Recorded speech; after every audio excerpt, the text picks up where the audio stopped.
chanter fort et haut, je veux regarder la terre dehors, graver la vie dans ma peau et surtout,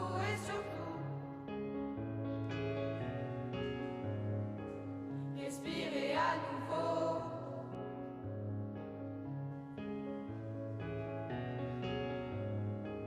Respirer à nouveau.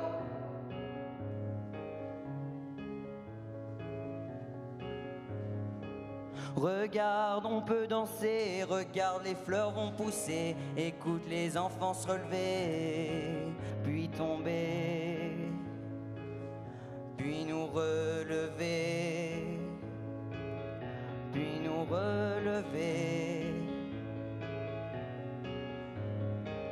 Alors ouvre les yeux, plus jeune ou moins vieux, regarde, le ciel est bleu, il fait beau, on vaut mieux. Avec moi tu sais tu peux, avec moi tu sais tu peux, Tu peux chanter fort et haut, tu peux regarder la terre dehors, graver la vie dans ta peau et surtout, tu peux chanter fort et haut, tu peux regarder la terre dehors, graver la vie dans ta peau et surtout, respirer à nouveau.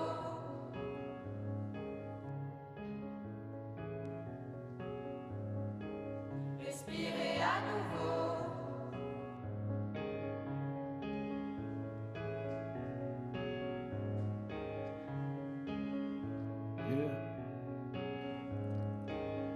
Mes souvenirs s'échappent mais je veux pas oublier. Comme un oiseau en cage, je rêve de liberté.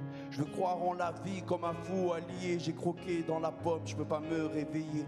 Les étoiles plein les yeux, je regarde la lune sur un bateau pirate échoué sur la dune. La vie ne vaut rien, mais rien ne vaut la vie. Stopper les conflits et sauver des vies. Seul dans les décombres de ma philosophie. Tu sais, la musique c'est ma seule thérapie. Parcourir le monde à la recherche du bonheur, se rendre compte qu'il est là, au fond de ton cœur. Parcourir le monde à la recherche du bonheur, se rendre compte qu'il est là, au fond de son cœur.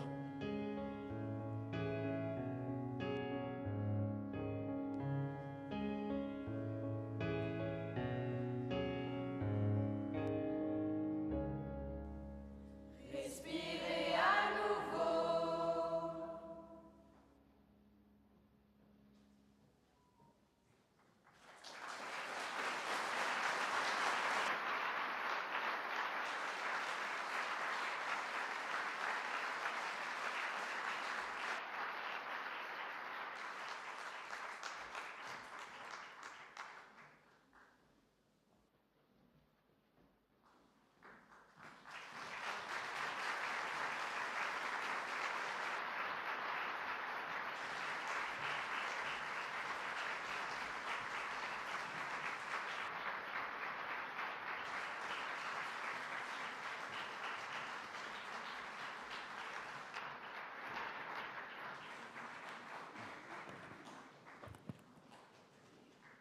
Honorable guests, ministers, mayor, members of parliament, ladies and gentlemen, but of course especially dear survivors and victims on this very special occasion today.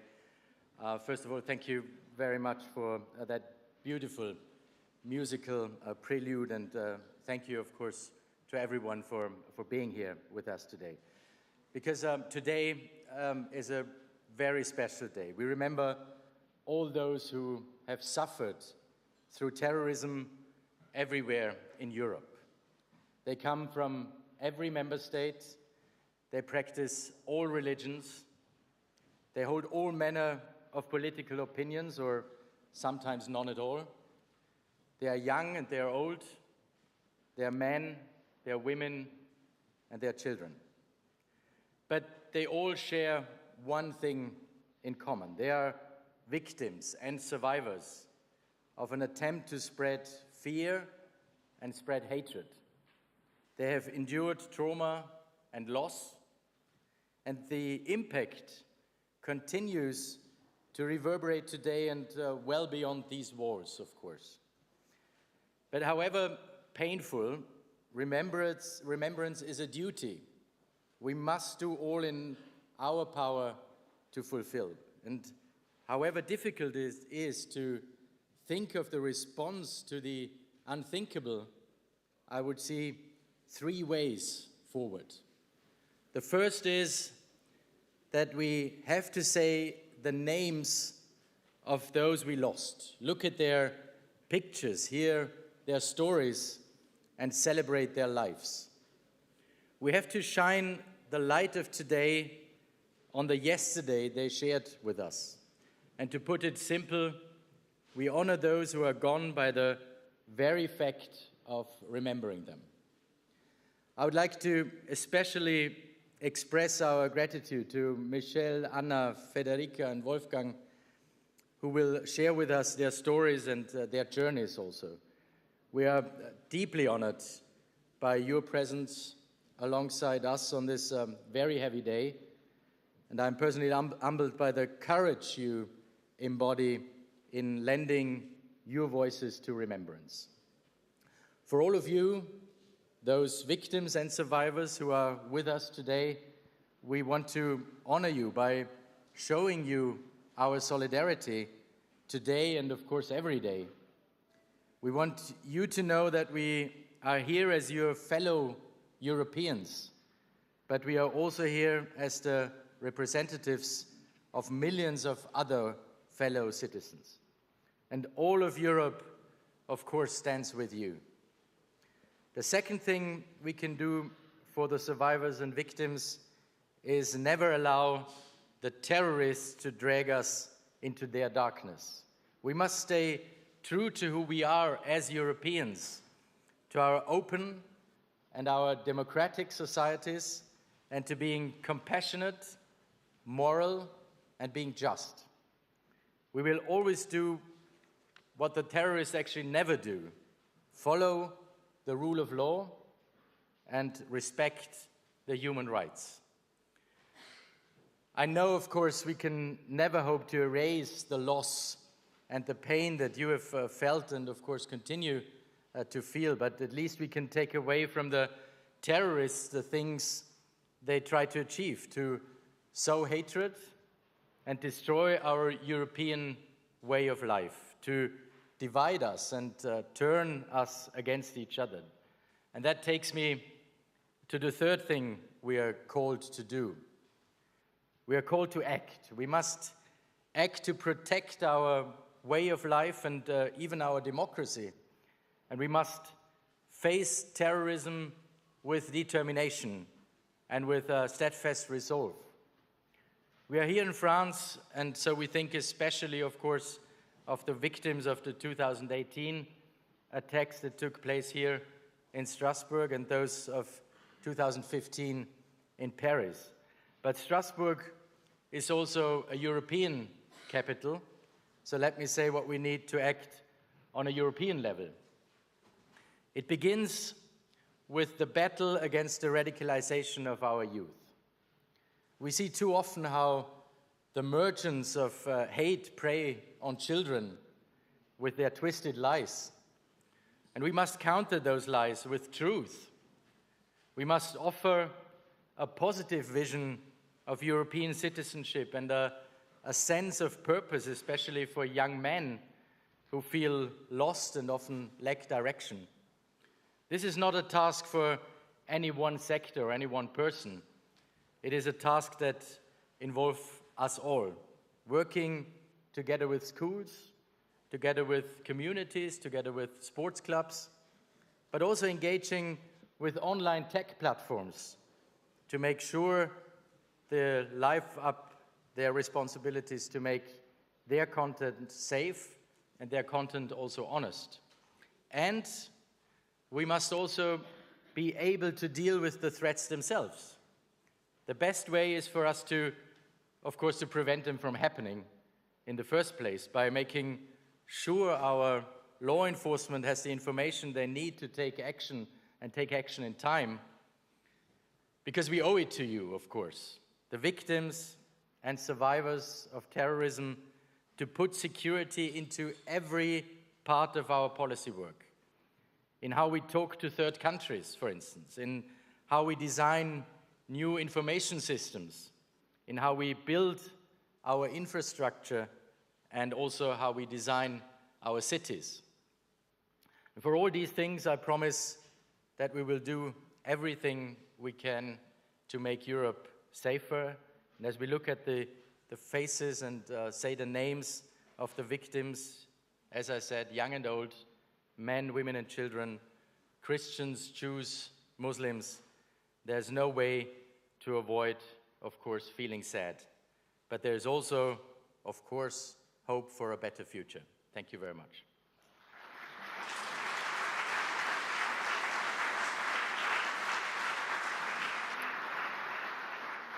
And now we will hear from the mayor of Strasbourg, Jean Bazillon, who is hosting us here today in Strasbourg, in this beautiful city, from Minister Adam Bodnar, Minister of Justice for Poland, who will speak on behalf of the EU Presidency of the Council.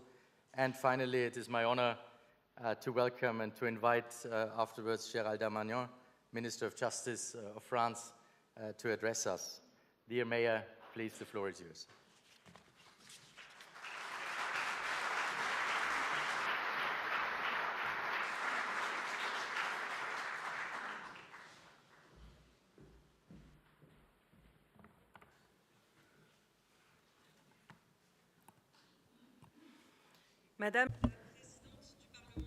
Madam President of the European Parliament, ladies and gentlemen, European Commissioners, Mr. Minister of Justice of France, Mr. Minister of Justice of Poland, ladies and gentlemen, parliamentarians, elected representatives, representatives of civil and religious authorities, ladies and gentlemen. Allow me, first of all, to very warmly welcome the victims' associations of the Strasbourg attacks, Ava, des Larmes au Sourire, and let me also welcome all the victims present here. I would like to express my warmest support to you. The city of Strasbourg is honored to welcome this event here today. Strasbourg, the capital of Europe, the headquarters of European institutions, the capital of human rights, a symbol for peace and reconciliation. Strasbourg, a symbolic city which was struck in its very heart on the 8th of December 2018, through this blind violence, just like Mulhouse was struck last month, Magdeburg and Berlin in December, in the middle of the Christmas market, struck like so many other cities. Today, from all over Europe, we are gathered here to remember, to honor the memory of those who died, those whose lives changed overnight, and also to say firmly that we will do everything within our power for this hatred to stop. The responsibility, of course, falls upon states to do this, but every level of power is decisive. And I would like to say how important it is to work with different authorities at different levels, and to say how important it is to cooperate with European authorities. We welcomed the European Network on Victims' Rights a few years ago. We've also been working with the international network Strong Cities that Strasbourg is part of. When a city is struck by an attack, life simply stops, and all the inhabitants together are struck by fear, sadness, the feeling of injustice, of impotence, as a response to horror and pain. Very often, a huge wave of solidarity emerges like a shield. This is what happened here in Strasbourg too. When a city is struck by terrorism, then yes, spontaneously it will respond to violence with unity. This unity is our most precious asset. It helps us to heal. It helps us to prevent. And for a city, this means that we will continue relentlessly to work with the victims and the survivors of terrorism directly by relying on the associations and organizations that do a tremendous job. We have to support them. Together with the Ministry of Justice, for example, we can find ways and means for them to attend trials. That is a very important step for them. And this means we must continue to work on remembrance to make sure that the local population and the visitors will never forget, so that in Strasbourg, the faces of Kamal, Antonio, Anupong, Bartek, and Pascal will always be in everyone's memories.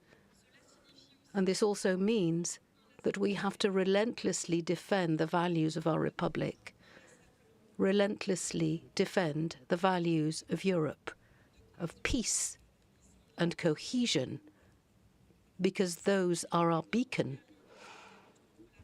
Cities are in the first line in the fight against radicalization, over and beyond security issues, of course, which are fundamental. Through our public policies on the ground, we can work with all the stakeholders at local level, together with the inhabitants, for social cohesion, togetherness, for access to information, the fight against all forms of discrimination and injustice, which breed violence.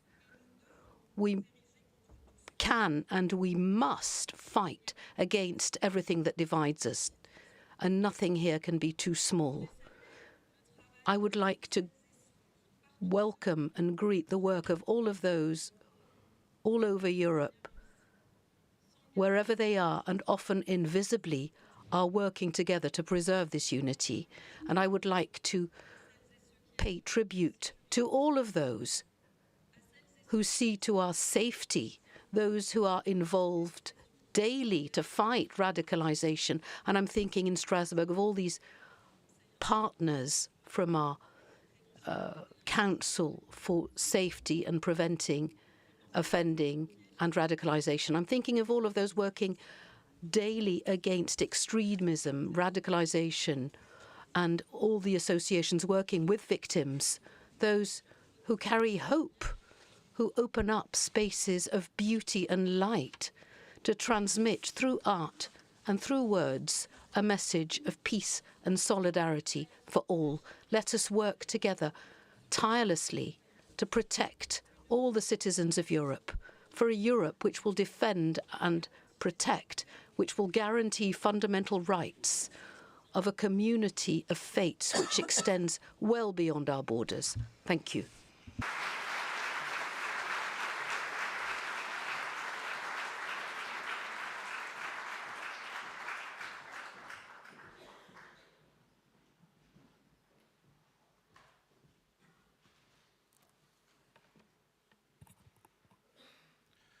Honorable guests, Commissioner Brunner, Minister Damanin,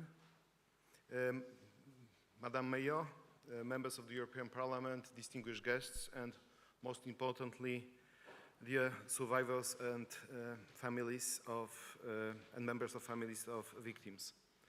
I am deeply honored to stand with you today to commemorate the victims of terrorism on behalf of the Council of the European Union as the Minister of Justice of Poland, which is holding right now the presidency in the European Union. Poland is a country whose history is marked by long periods of insufferable oppression, a country whose people carry a memory of acts of violence and killing that has destroyed families, ethnic or religious groups, and at one point an entire generation. We are here today to remember because there is a continuity of common experiences, what constitutes our shared identity and move us further ahead. History of Europe is built on many incredible foundations, but it is also built on a suffering that brought people together in saying never again, and that shaped the continent in a way that has been bringing generations after generations closer together. And when we are meeting today, I'm just thinking about one of us who has passed away just a few weeks ago.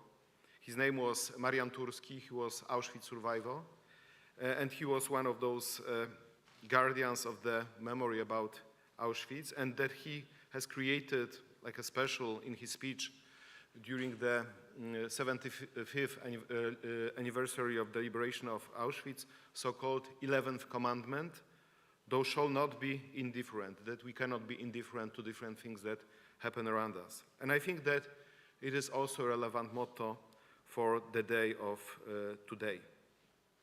Ladies and gentlemen, remembering brings us back to the past. It makes it part of the present, but it makes us think anew about the future.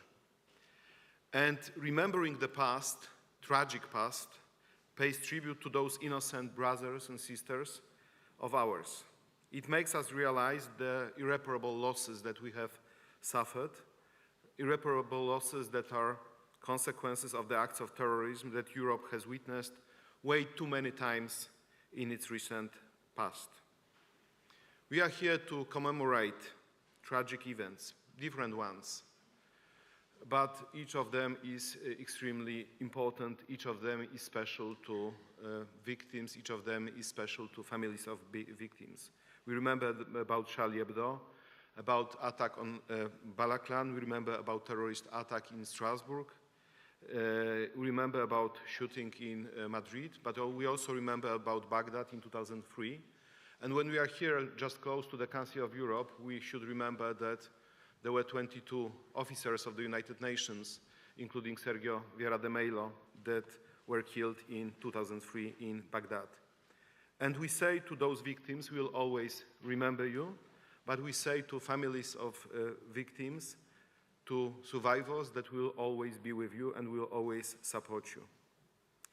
To remember means also to prevent that tragedy from happening again. It means preserving what is so dear and so common to us. It means naming these values over and over again. Because values are not granted. They are at risk of being beaten, of being taken from us every day. Today, we face enormous threats to our values, and those threats are both abstract, but they are also very specific, very concrete, and we need to defeat those threats. Please note that in Europe, in Ukraine, just a few hours' drive from my country, civilians, innocent people, women and children are massacred, and there is no words to describe how we feel about it, but I can say just one thing, that will not stop until everybody who has committed such acts is held accountable.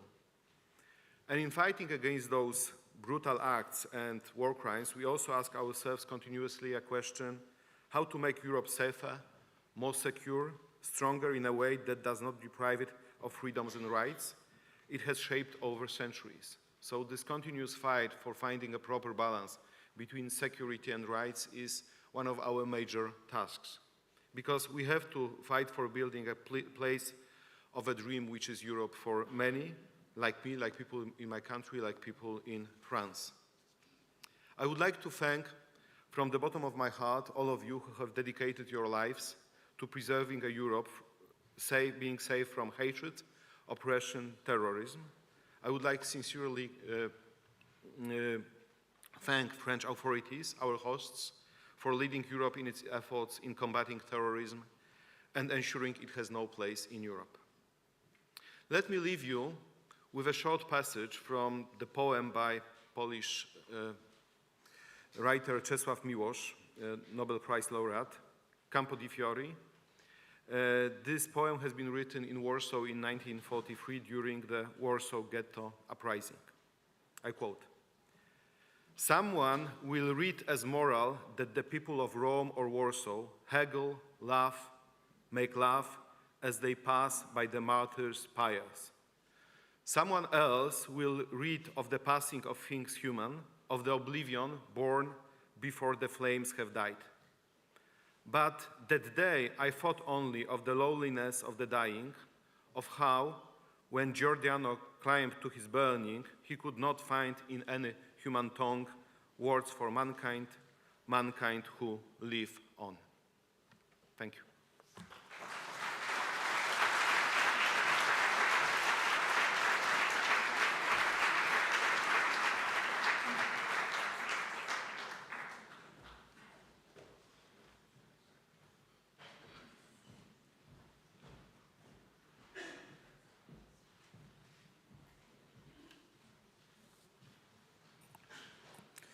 Madame la Maire, Madam Mayor, parliamentarians, European Commissioner, Minister, ladies and gentlemen from the associations, ladies and gentlemen, those who are close to victims. Today, we are meeting in the silence of remembrance. This ceremony is a moment of remembrance, of respect, but also a moment of meeting and communion. On the 11th of March in France, as in other countries, we recall the unthinkable, which is blind violence, which destroys innocent lives, destroys families, and makes its mark forever on our society.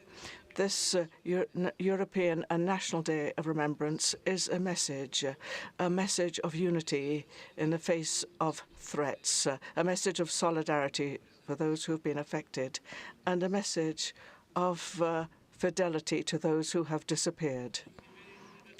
As Albert Camus wrote in La Peste, there are more things to admire in mankind than there are to despise. This morning, when we are collecting ourselves in remembrance, we must think of those which barbarism wished to destroy. And those as well we must think of who are strong enough to stand up and to continue and to survive. To think of the words we've heard today is hope. Hope and life continues, and humanity which will overcome. Terrorism has a special characteristic, which is that it doesn't only want to destroy women, men, and children. It also wants to destroy eternal values, republican values. Ladies and gentlemen, you have survived the worst, and you have become ambassadors of the best, those who can overcome hatred and division. You are testifying everywhere in schools and other associations, in the media. You are bearing witness to a vital message which raises awareness amongst generation to these questions of radicalization and terrorism. You have proved that where trauma and fear exist, nonetheless, life and hope can exist too, because people have died in terrorist attacks, but you have survived and are bearing witness to the future. In Paris and Brussels, there have been trials where justice and peace have given response to terrorism. And they will also provide an opportunity to put words on these attacks, to build the future of society, to see that justice does exist and it also acts. To bring to trial acts of terrorism is a subject of civilization, and the protagonists have done their best to accompany the victims in these very painful moments. In France, there have been specially organized rooms to deal with these events. There have been human accompaniment by psychologists and others to help the victims, and the associations of help for victims, thanks to them, none of them has disappeared. No victim is going through these trials alone. So I'd also like to talk about our National Centre for Resilience. Thanks to this association, we have been able to support those who are suffering and help them to repair their lives. Their commitment causes great admiration amongst us, and we would like to give them our support. Here in Strasbourg, our mayor of Strasbourg, a city which symbolizes European unity, has also been a victim. So we see that there have been victims of different nationalities. Horror has no borders, and horror must know that solidarity has no borders either. So this ceremony is a time of remembrance, but it's also a promise of continuing to listen, to accompany, to remember. Promise that the words of the victims will never be not listened to. So we are very happy to listen to the choir of young people and hear them raise their voices. So you need to know that you will not be alone. So vive la République, vive la France.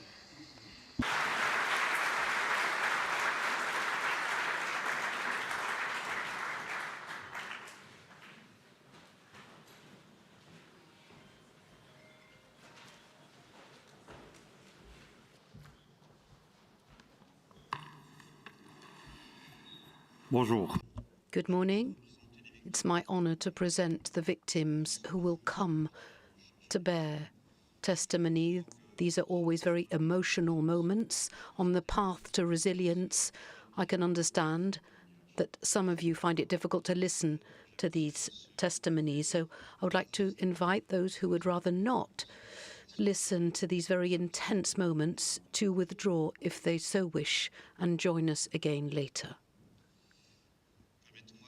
Allow me now to present our first witness, Michel Catalano, who was the manager of a printing shop in Dommartin where the terrorists of Charlie Hebdo had sought refuge. Minister of Justice, European Commissioner for Migration, Madam Mayor of Strasbourg, dear European victims and victims from all over the world. Ladies and gentlemen, we know that behind each victim there is a suffering which does not fade away, an invisible pain, and loved ones who are also affected. Our words are not simply a testimonial, they are a necessity. They express the truth of what we have experienced. 10 years ago, my life changed forever. Death knocked at my door and drew me into an unimaginable nightmare. My only objective on that day was to protect my colleague. For over an hour and a half, I lived a terrifying experience. I was confronted with imminent death. I have in my mind the image of this terrorist who's just committed the massacre in Charlie Hebdo. He pointed his gun at my head and he said to me, "Are you Jewish?" Even today, these words are painful for me. Thanks to the humanist education given to me by my parents, who are Italian migrants, I looked after one of the two terrorists, which probably actually saved my life. But even 10 years later, I have great difficulties in sleeping, and I have now realized that this will be the case for the rest of my life.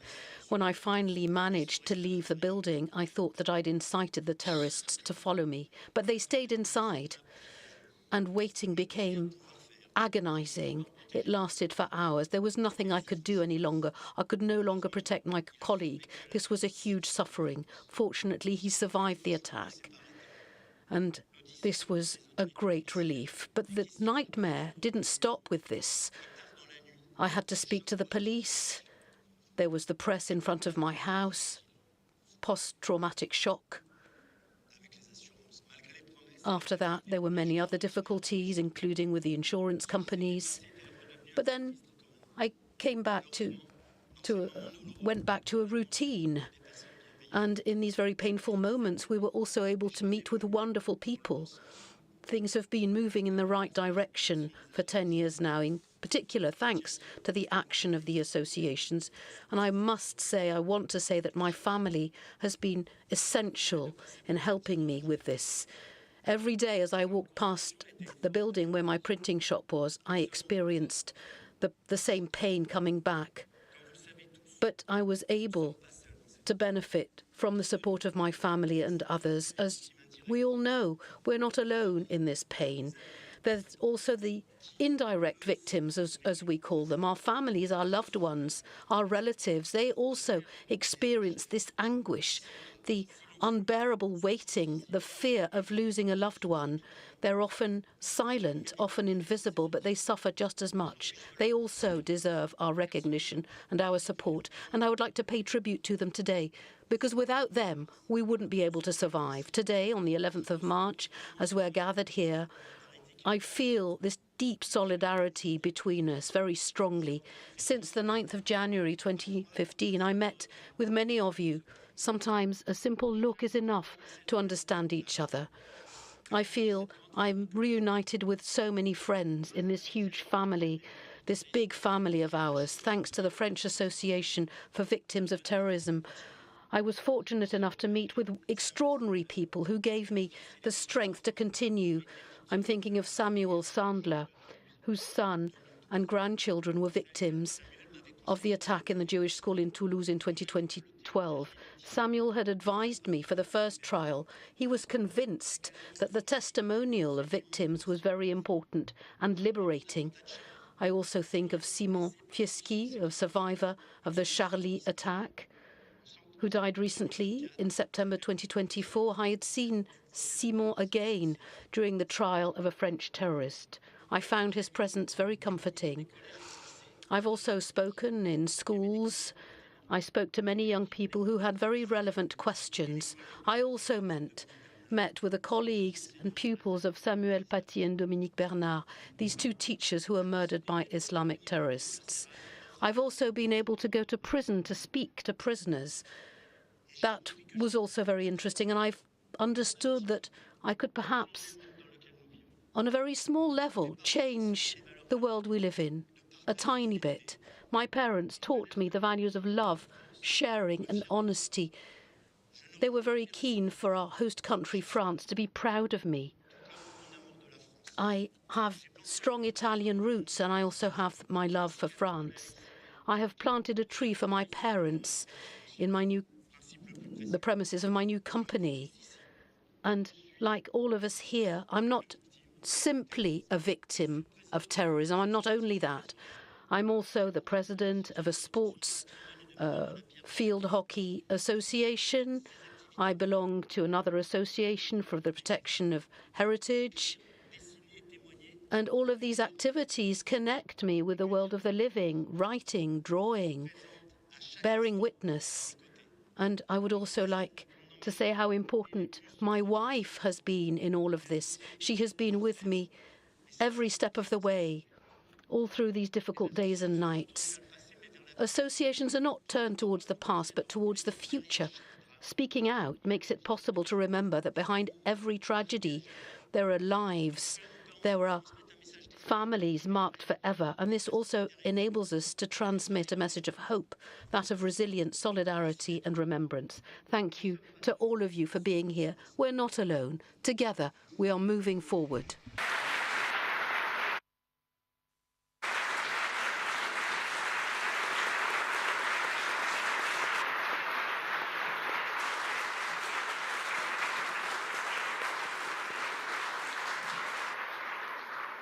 Merci Michel.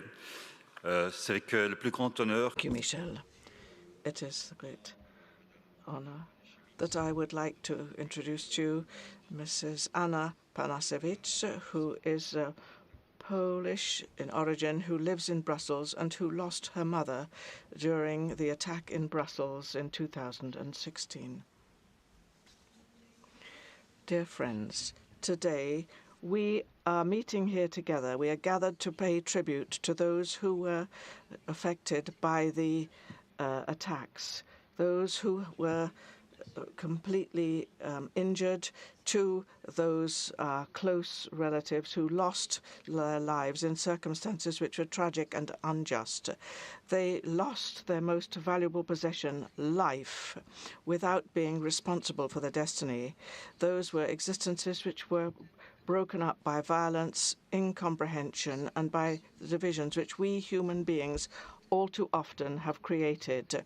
The attacks which deprived us of our nearest and dearest are not only an individual or family tragedy, they are a wound for all of us, for our societies, for humanity as a whole. We have lost those who are dear to us, but the world has also lost lives which still had much to offer. Today, I would like to talk of Janina Grażyna Panasiewicz, who was an extraordinary woman whose existence was brutally interrupted. She was more than a name on the list of victims. She was a devoted mother, a loving wife, a marvelous grandmother, a woman who was full of life, whose generosity and whose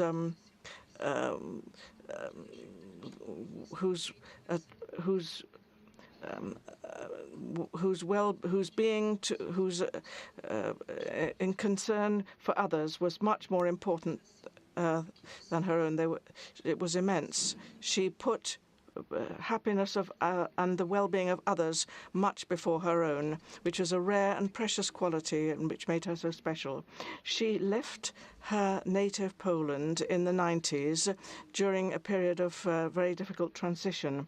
After the fall of the communist regimes, deep in economic and social changes took place, and the closing of many factories led many people to find work elsewhere, to leave their roots, to leave those whom they loved, to have a better future.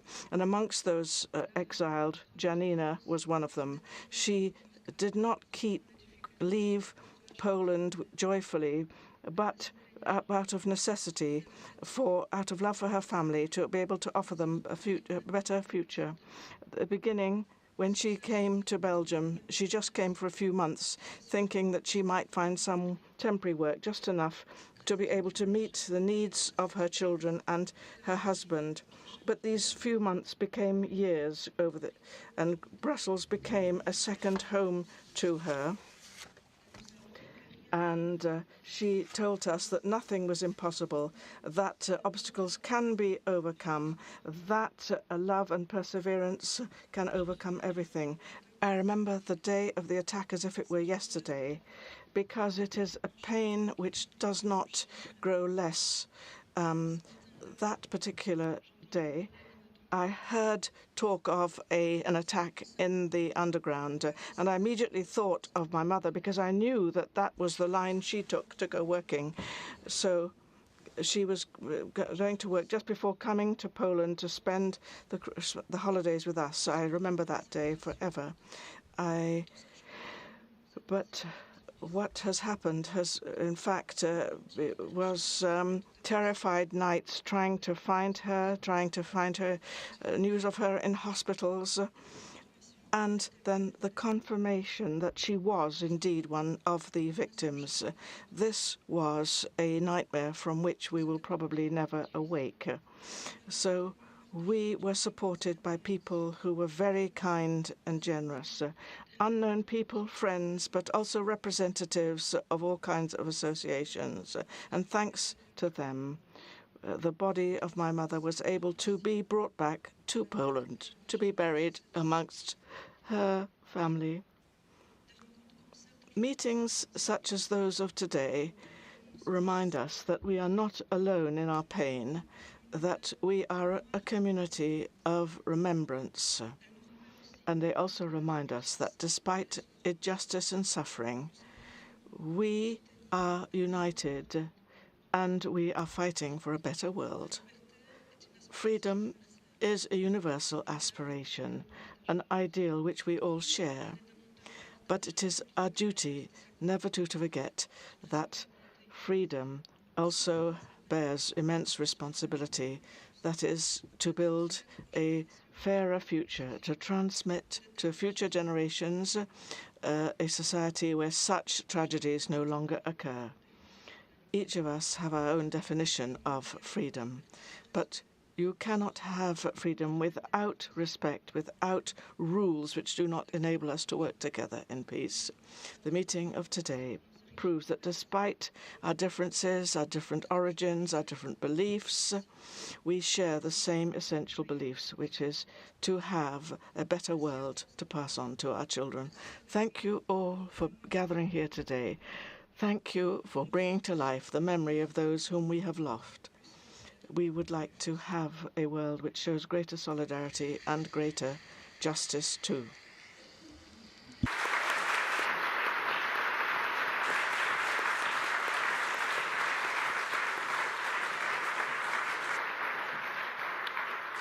I am honored now to introduce Federica Megalizzi, an Italian citizen with a master's degree in international security studies. She tragically lost her brother in the terrorist attack here in Strasbourg. Today, alongside her professional endeavors, she serves also as the president of the Antonio Megalizzi Foundation, which she tirelessly carries on in the missions that she's aiming to.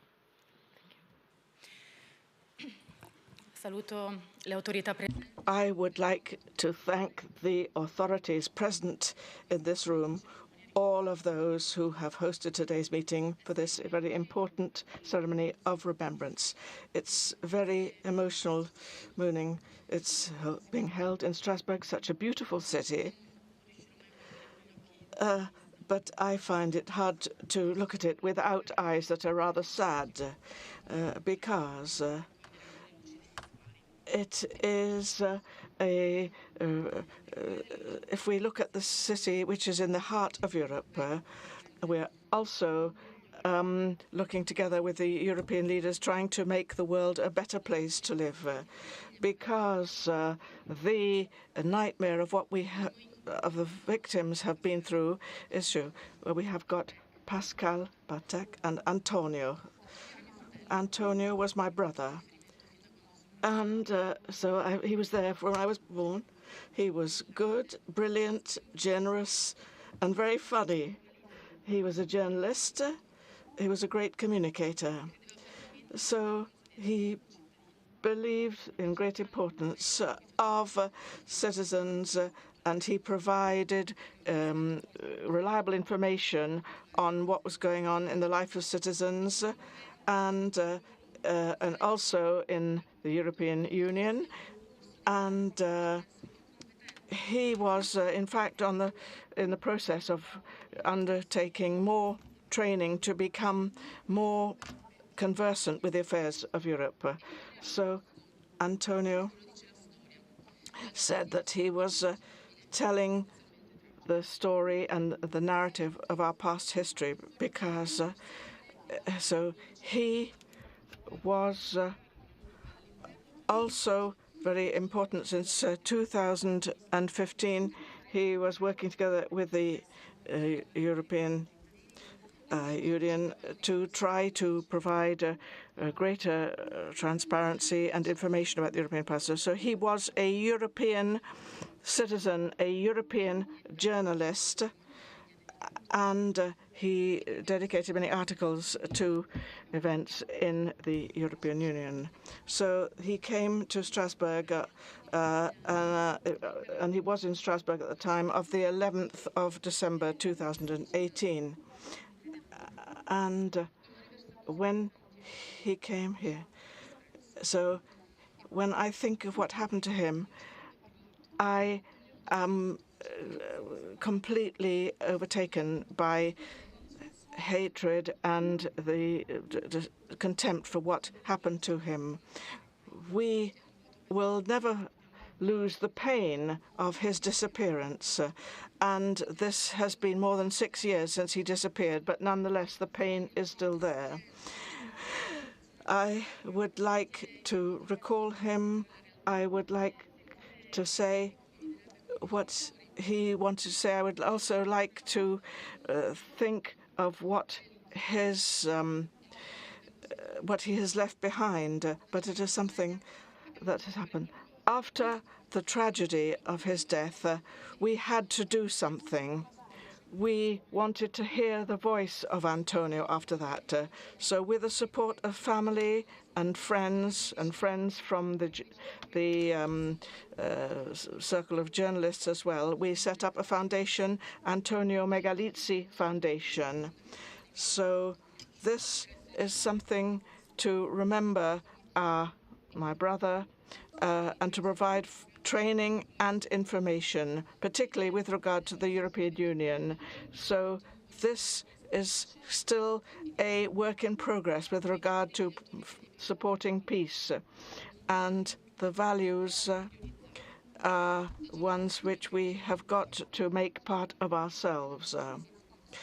He fought against fake news and disinformation, and he was convinced that it was very important to make this available to young people still in schools. And so the European Parliament, he was saying that this project would not just simply be confined to the Antonio Megalizzi Foundation, but it would be further extended. So many people who have been near to us have also showed interest in it. So for more than 5 years now, this foundation has been making its voice heard, has had practical effects in providing information to schools, and also have provided for training in information. And so we would like to look at this in the future and to encourage young people to be interested in this on the projects which we have going forward. But also we would like to be ambassadors in training students and university students who themselves will take on the flame of going into schools and talking about the future of Europe and explain the situation. And with this project, we have already trained 120 ambassadors to go into schools and talk about Europe. And we've also been very close to the European Parliament. And we've also had other projects concerning the importance of voting. And we have been we've had these projects to go into French, Italian, and Polish schools as well. And we would like to extend this. We miss Antonio, and we know that there are many others as well. But we would like to transform this pain into something more positive. And we know that there are many people. We would like to encourage young people to become active in prevention. We would like to meet other victims and their families as well. And we know that there's great strength which emerges from those who are sharing their pain. And I would like to say that terrorism leaves us with fear and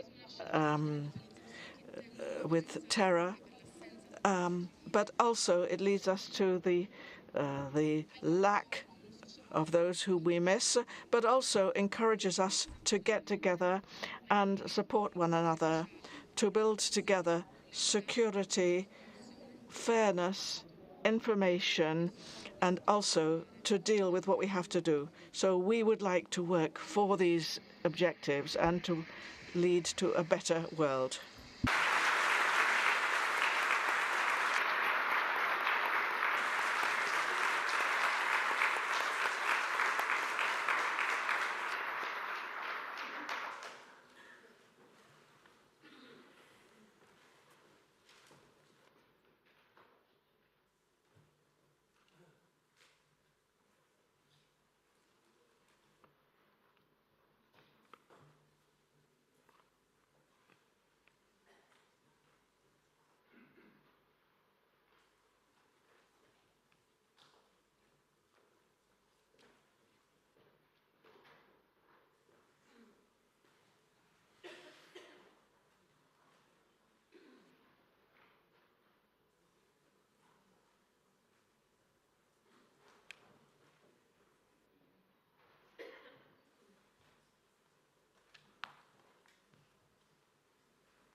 We honor not only an exceptional musician, but also a man who, in the face of tragedy, chose courage, compassion, and resilience. Wolfgang Panhofer is known worldwide for his artistry as a cellist, performing on prestigious stages across Europe, Asia, and USA. Born in Vienna, he studied under some of the finest musicians, refining his craft to collaborate with renowned orchestras and conductors. But beyond his musical career, Wolfgang embodies something far greater, the unwavering belief that music and humanity itself can rise above darkness. On the night of November the 2nd, 2020, Vienna faced an unspeakable act of terror. As gunfire echoed through the city, lives were stolen, families were shattered, and an entire community was left in shock. Wolfgang and his wife, Alina, a physician, lived near the attack site. Instead of seeking shelter, they went towards those in need. Together, they provided immediate medical assistance, offering not just care, but a lifeline for those struggling to survive. But Wolfgang did not stop there. A year later, on November the 2nd, 2021, he took it upon himself to ensure that the victims were not just remembered in silence, but honored in unity. In front of the historic Rupertskirchen, at the exact place where Vanessa was killed, at the oldest church in Vienna, he organized a deeply moving commemoration. At the exact place, survivors stood side by side with the families who had lost loved ones. Words were spoken, not of revenge, but of resilience. There were tears, there were embraces, but above all, there was a message: hate will not define us. Wolfgang's initiative transformed a moment of mourning into a symbol of hope. Through his music and his actions, he reminds us that even in our darkest hours, humanity shines brightest when we stand together. His story is a testament to the power of art, the strength of community, and the enduring belief that even after tragedy, beauty and kindness can prevail.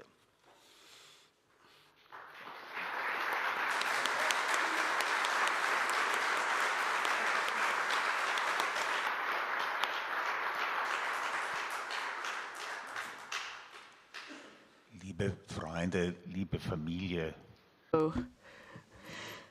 Survivors, dear friends, we will not be overcome. We are standing together as democratic users.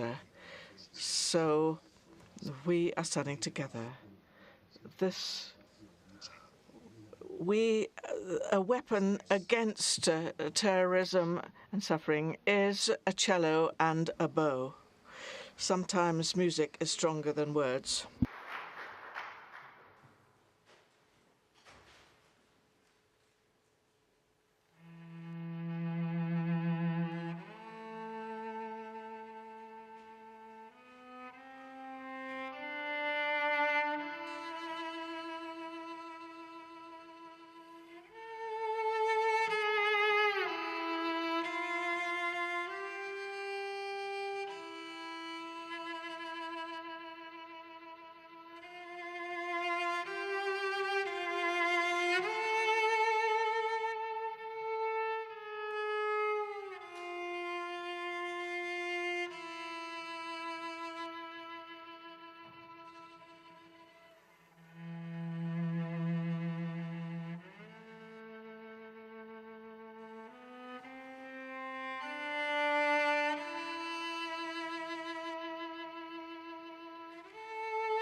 Ladies and gentlemen, first of all, thank you so far for this really moving morning we had together. And before introducing a central moment of this ceremony, I would like to warmly welcome the President of the French Republic, Emmanuel Macron, and the President of the European Parliament, Roberta Metsola, who are honoring us with their presence today. A warm welcome to both of you.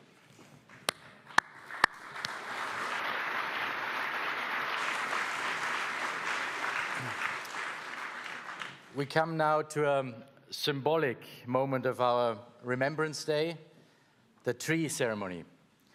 The olive tree is a powerful symbol of our remembrance. It symbolizes three things. First, of course, the olive branch is the symbol of peace. And peace is the first and most important value of the European Union. Second, the tree symbolizes unity. Each branch is unique, yet each part is part of one whole. And that is the same for us here, gathered here today. We unite in memory, and our unity is our strength. And third, the tree symbolizes growth. The olive trees are a tough breed that can survive long periods of drought and grow very old.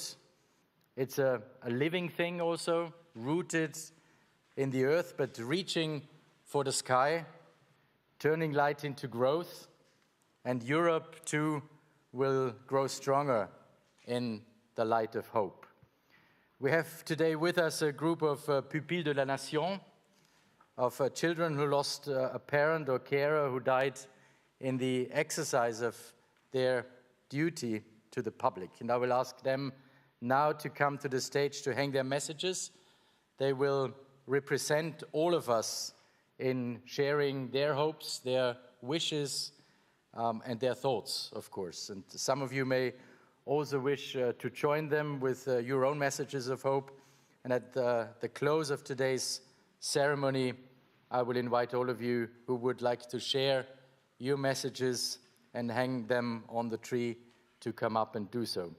And while the Pupilles de la Nation participate in the tree ceremony, the choir will perform a second song entitled Breathe Again. Thank you very much.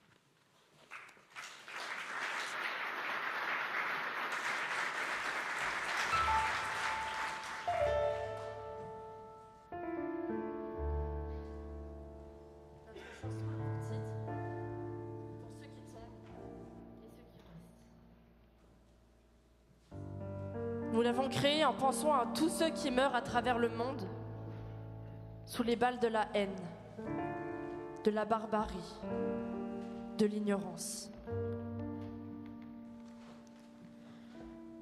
Nous la dédions aussi à ceux qui vivent dans la peur. This song is for all of those who live in fear, in tears, and in the absence of a loved one. We also devote this song to those who dare to hope in a better world, those who dream, those who love, those who extend their hand rather than their fist. We dedicate this song to those who are fighting for peace, resisting the easy temptation of rejecting others. We dedicate it to those who are wounded, to the families and the friends of the victims of the attacks here and everywhere. We simply want to share with you these few words to say that we do not forget them. We do not forget you.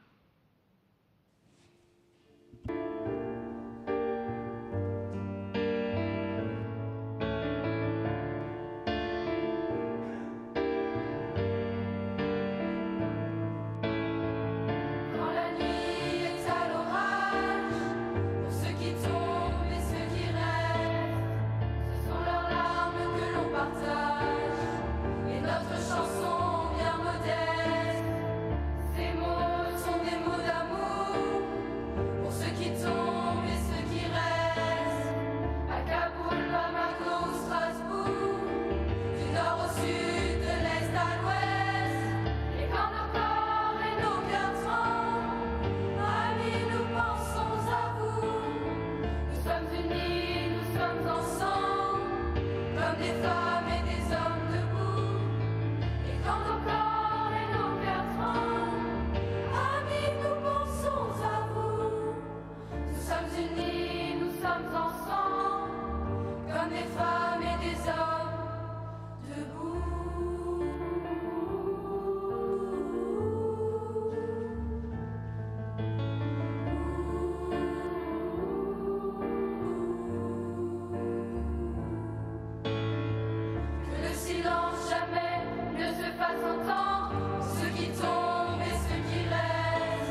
Ladies and gentlemen, I now invite all of you to stand up and observe a minute of silence in memory of the victims of terrorism.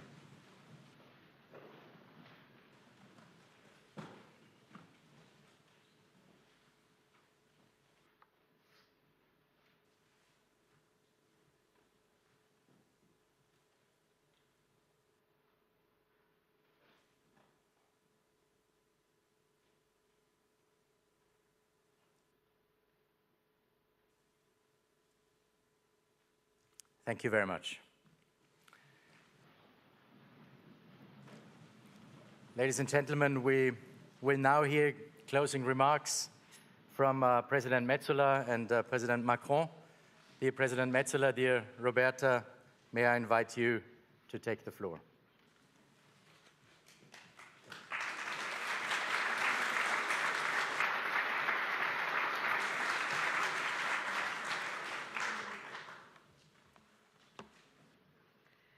Monsieur le Président de la République.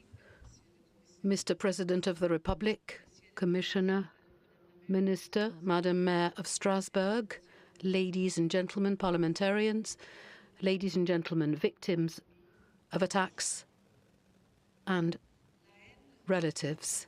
Hatred knows no borders.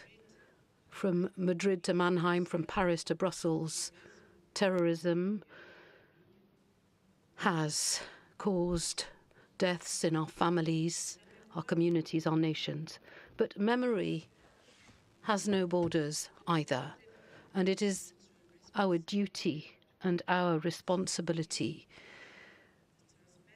that of all of us, to remember, to pass on, to commemorate, to never forget. And for you who are here today, Anna, Federica, Michel, Wolfgang, survivors, close families, let me say to you that all of Europe stands beside you today. All of Europe shares your pain and your grief. Your suffering is our suffering. Your pain, your anger also. On the 11th of March every year, in Europe, we honour the memories of the victims of terrorism. But we know that there is not one day, not 1 second that goes by without you feeling the emptiness that horror has caused. And I wish to pay tribute to your courage, to your dignity, to your strength, the strength with which you remember those who were taken away from you. People often say after a tragedy that there are no words. However, there are 2 words that really resonate in me. Never again. No words can bring back to us those who have gone, but our actions can prevent other families from knowing the same pain. This is why this day of remembrance should also be a day of commitment, an absolute commitment to fight relentlessly against terrorism. Europe will never give up. Europe is active. We're working together with member states and our partners all over the world to fight radicalization, to anticipate on the terrorist threats, to prevent attacks, and to protect our citizens. Terrorism is an attack against our safety and against our European values, against peace, against living together in our societies, and we will not ever tolerate it. So today, before you, let me say this forcefully: never again must not be an empty promise. Never again is an oath. It's a responsibility. It's a duty. And Europe will rise up to this challenge. Thank you.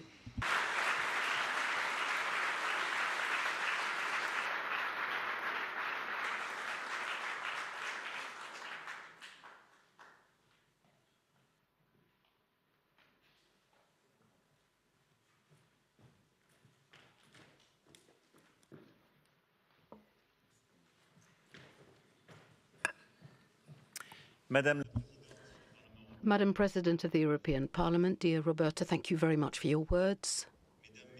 Ladies and gentlemen, ministers, European Commissioner, ladies and gentlemen, parliamentarians, ladies and gentlemen, ambassadors, Mr. Préfet, Madam Mayor, elected representatives, ladies and gentlemen. The strike of a blade, 2 city agents collapsing, a 69-year-old man falling to the ground and dying on the street of a city in Alsace. A few days ago, not far from here, in Mulhouse. This horrific scenario that still hurts. Just like what happened in Villars in Austria, in Munich, a week before that, and so many other events, alas.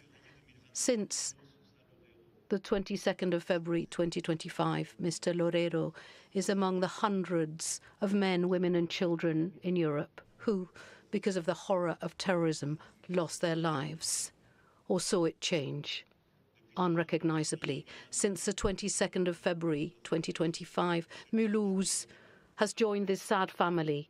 Madrid, Toulouse, Strasbourg, Paris, Montauban, Nice, Arras, Conflans-Sainte-Honorine, Brussels, Oslo, Vienna, Mannheim, Artel, and so many other cities struck by these attacks. So many cities where it was a day like any other, an evening in December, a summer day, when ordinary lives changed forever. So many European capitals, but not only.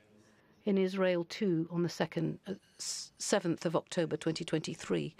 But the list of the names of the cities should never lead us to become used to this. No, we cannot be resigned to the unspeakable.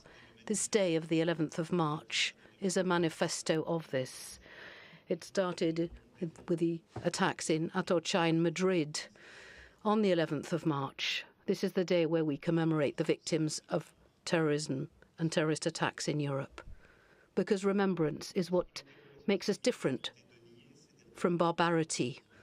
Islamic terrorism has tried to deny what we are. When individuals try to justify unspeakable crimes through religion or other ideologies, we will not forget. We will not forget how a meeting at Charlie Hebdo on a January morning turned into a scene of massacre. We will not forget Russell Square, Malbec, or other areas struck by explosions, or these streets turned into battlefields, the Promenade des Anglais in Nice, the Ramblas in Barcelona, the Graben in Vienna, the Westminster Bridge, the Manchester Arena, or the Christmas markets turned into scenes of chaos like they were here in Strasbourg. The restaurants blown up, Le Carillon, Le Petit Cambodge. And we will not forget the teachers, Samuel Paty or Dominique Bernard, who never went home. These musicians who will never finish the piece they had started playing. The goodbyes on the phone, the tears, the blood, and behind the bombs, the bullets and the blades. Hatred, always, the hatred for our culture, for knowledge, for our model of democracy. But there's one thing they haven't understood. The more they hate us, the more they help us to grow. The more they make us brave. Yes, courage. the courage of this man on the Promenade des Anglais who didn't hesitate for a second to get on his scooter to try and go after the lorry and stop the terrorist. The courage of this musician who, empty-handed, threw himself on an armed terrorist here in Strasbourg on the 11th of December 2018 in the Rue du Savon to protect his friend who was being attacked. The courage of teachers in the Lycée Gambetta school who tried to stop the murderer of Dominique Bernard just with a chair. The courage of the police officers in Mulhouse. The courage of solidarity and help everywhere in Spain, in Germany, in Belgium. The courage of our doctors, of our nursing staff, our préfets, our gendarmes, our police officers, our prison staff, all of our forces who every week, every day, fight to prevent the worst from being committed. The courage of our judges and prosecutors who, in the face of the blind violence of racism, violence, anti-Semitism, oppose the strength of the law. The courage of our intelligence services working together, our coordinators, our European Union staff who work across borders to dismantle networks and to fight radicalization everywhere. Yes, we will continue our historic investments in our intelligence services, yes, because we must do everything within our power to prevent new attacks. We know that the threat is still there, ever present. We will continue to fight with determination. Courage, the courage of all of those who stood up again after the tragedy, who went back to their lives when nothing would ever be the same again. Your courage in being here, of bearing witness, of continuing to fight, to write. Survivors, witnesses, families, yes, you are fighting for recognition, to obtain compensation, for the truth, for you, for your loved ones. You are fighting with your wounds, the wounds of the body, the wounds of the mind, with what is irreparable. You are fighting with associations, and I would like to pay tribute to their remarkable work and their action. These women and men who often experience the worst themselves and who are giving everything they can because their life is no longer the same. Together with them, the state, our services, Mr. Minister of Justice, your services, all of our bodies throughout our ministries who are working together with these associations, with these women and men whose lives will never be the same again. Today, I would like to express the friendship and the solidarity of France in our grief that brings us together, parents, brothers, sisters, friends, fellow citizens. I would like to tell you of the friendship and solidarity of France, which forgets nothing. Those we grieve didn't have the same origin, the same story, the same dreams. But by falling, they have become the symbols of the same liberty. Our freedom of believing or not believing, learning, doubting, criticizing, drawing caricatures, our freedom of thought, our freedom of writing, inventing, living. Yes, everything that makes our homeland and our Europe. And this is why we are together on this day, to say that we do not forget them, that we will forget nothing, not one name, not one face, and that together with their family, with their loved ones, with those who have those wounds, we are here. We are standing as the choir has sung. Thank you for being here together on this day, together with us, and forgetting nothing. Vive la République. Vive la France.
Thank you very much, all of you, for being here, of course. Thank you for these moving remarks also, Madame la Présidente, Monsieur le Président. And thank you, of course, to all the victims for your courage and strength also in sharing your testimony with us today, this morning. Thank you all for joining us in remembering and also honoring the victims of terrorism in this beautiful ceremony we just had this morning. Thank you very much. The presidents will now take a moment to greet with the victims.